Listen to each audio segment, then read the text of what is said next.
What's going on, guys? Dr. Greg here with Movement Driven. Today we're going to be talking about the importance of foot posture and foot strength and stability, and how that relates with hip strength and stability, and how both of those have to have a certain relationship, a certain cohesion, where they have to work together in a really good way to prevent a lot of different injuries throughout the lower extremities and even up to the back and some issues that you may have there.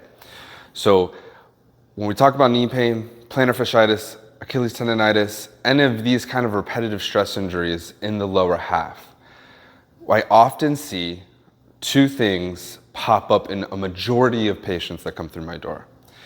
One is there's weak hip external rotation and weak abduction. So that is being able to keep my leg out this way or bring it out this way, which is super imperative when we talk about squatting and knee health and foot and ankle health. If my knees stay in, I'm putting a lot more stress in some of these tissues that we just mentioned, versus if I have good hip external rotation and abduction strength, then I can get and keep my knees wider as I go down into that squat, and then that allows me to open up more, get deeper, and put less stress through those tissues that we just discussed.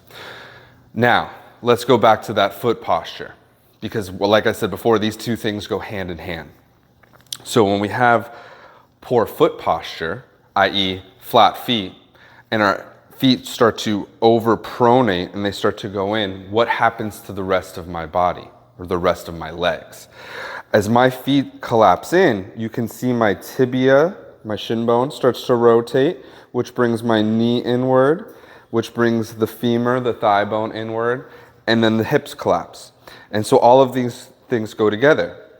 Conversely, when I activate my hip muscles and I bring the knees out, my feet come into a better posture immediately. So there's that connection of good foot posture, good foot stability, as well as good strength of the hip muscles, specifically glute medius, piriformis, and other little rotators that are good stabilizers of that hip joint. Okay? So we've identified that there's a relationship between having good foot posture and good glute and piriformis control. Now, we get into what's the cause of having these weaknesses and why do they tend to go together. It's basically chicken or the egg. We don't know what comes first or what causes what. It could be that you have excessive pronation and flat feet and that's causing the hips to get weak over time. It could be vice versa, that you have some weak hips and that's causing this to collapse in, and then the feet start to cave in on top of that. So if we go back to talking about the hips for a second, this is nothing new. We know that we need strong hips to have strong knees and strong feet and ankles and prevent some of these injuries, as well as being powerful in our squats and our deadlifts and anything athletic out on the course or the field or wherever you're playing your sport. So the common fix is, and you've probably done this and you've seen lots of people do it, is I have to have my knees wide, so I'm gonna put a band around it and strengthen my hips by spreading that band apart when I go down into my squat. Good, I love it. We need to do more of that. That should be done, that should be in everybody's routine. But here's what I see. The compensation is, well, I'm gonna get as wide as I can and I'm going to get my foot into good posture, but if we go excessive and we don't have the control, then the feet start to go excessively out and I lose pressure on the inside ball of my foot. We need to be able to counter the knees going outward with good foot stability, maintaining what I call the tripod of the foot. So we need to maintain equal pressure between both the inside and the outside ball of the foot, as well as the heel. Those 3 points, we want to be nice and even, front to back 50-50, and then in and out 50-50. So if I really activate the glutes and my pressure through my feet is all on the outside, then what's going to happen when I need to jump or do a power clean or an Olympic type lift with power and speed, or if I need to jump in sport or push off, I'm still going to go into knees caving in because I need to put my foot flat to have power and explode. So if I get really strong, but I'm on the outside of my feet and I'm doing all of this stuff here, but then I go to sport and my natural movement is I need my feet on the ground again to push off, so my knees are going to come back in because that's my muscle memory, because I haven't really changed what I need to change. So the band around the knees has to be done with so much intention on not only the hip, but the foot and ankle.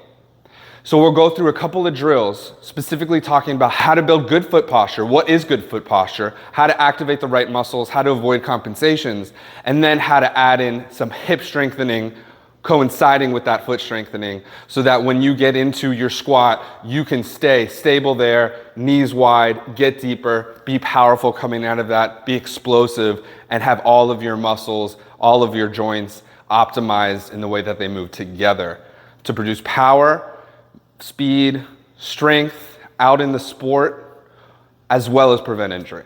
And that's what we're about at Movement Driven. So let's go into some drills about how we can get better at keeping that tripod, keeping the hips active, and keeping knees, foot and ankle, hips, low back, all that healthy, because this is a common impairment in at least 99% of my patients. I'm not exaggerating. 9 out of 10 people have difficulty with this concept. Something in their chain is not functioning the way that we need it to. So pay attention to this, try it out. All right, guys, so we're talking about foot posture. The first thing we gotta do is go over what is good foot posture, right? And the trick that I like to use is using a penny and a pen. So what we talked about before is we talked about some people have excessive pronation. The arch collapses in, the arch of the foot right here collapses downward, and that kind of pulls everything throughout the leg down and in. And that's going to cause a lot of issues and a lot of increased stress in certain areas that leads to these repetitive injuries. So what we want to talk about is the foot posture. So what I want to have a good foot posture is, we talked about that tripod. So we talk about 3 points: the inside ball of my foot right under here, the outside ball by the pinky toe, and then my heel. Those 3 points, we want pretty equal pressure. So we want equal pressure between the ball and the heel, and we want equal pressure between the inside and the outside, okay? And what we see is when we try to create good foot posture, people lose the pressure of the inside. So we don't want to just come out here. We want to try to build our arch. And that's where the penny and the pen come in handy. So you're going to put the pen down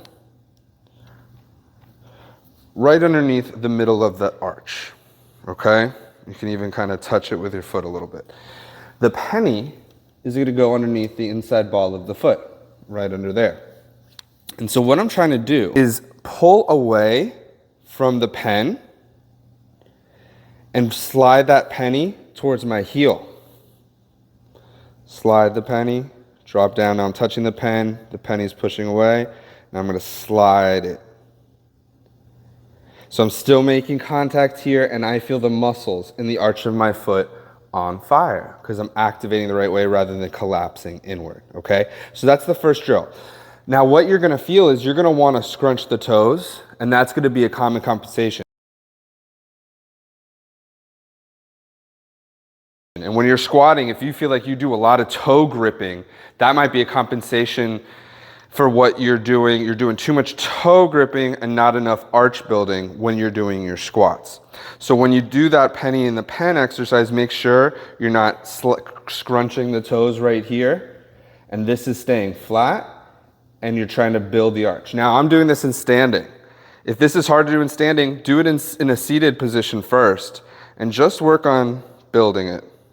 And you should feel some muscles get tired right in here. And if you're really weak, they may even feel like they're gonna cramp on you. That means you're doing it right. Keep working on it, it'll get better. Okay, so once you master the penny and the pen exercise, this is where I like to take it next.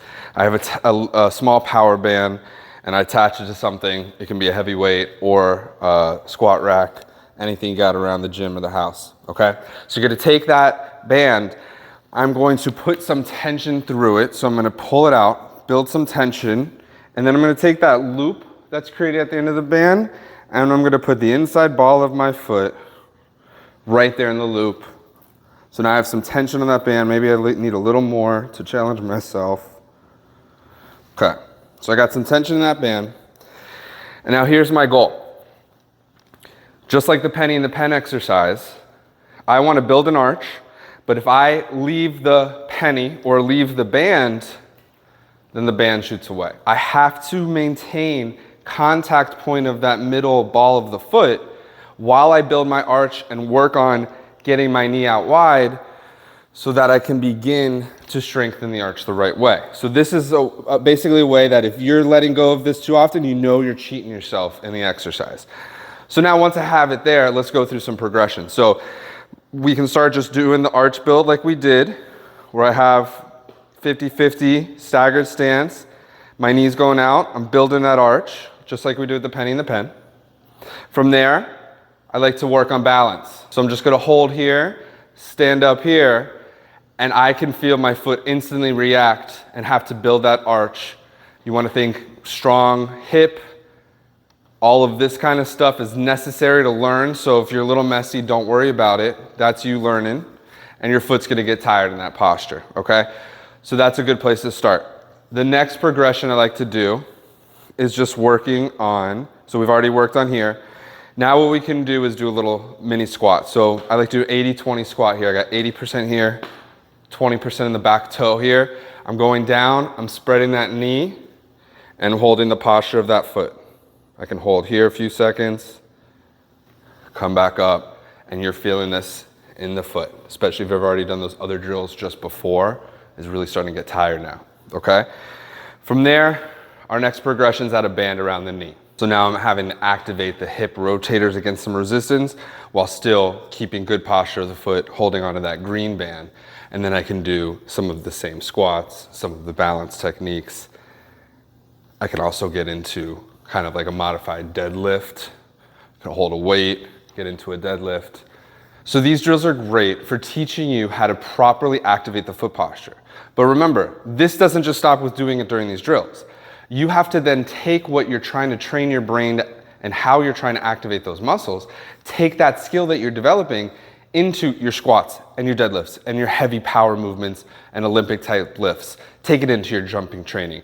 You need to have a mindset of, I need to focus on foot posture if you know this is a weakness of yours, especially if you've had some plantar fasciitis issues, foot and ankle pains in the past, knee issues. This might very likely be one of the root causes that's launching all of these nagging pains that you've dealt with for so long. So take it, learn it with these drills, take it to the other heavier lifting that you're doing in your fitness routine, take it on out into your sport. You know, even talking about jumping, we're talking about moving, we're talking about explosive, but even just a golf posture to have better, in that golf swing, to have better foot posture and better hip control. You telling me that's not gonna lead to better success on the course? Like any sport, any athletic movement, this is gonna help it. So let me know what you think. Good luck, guys.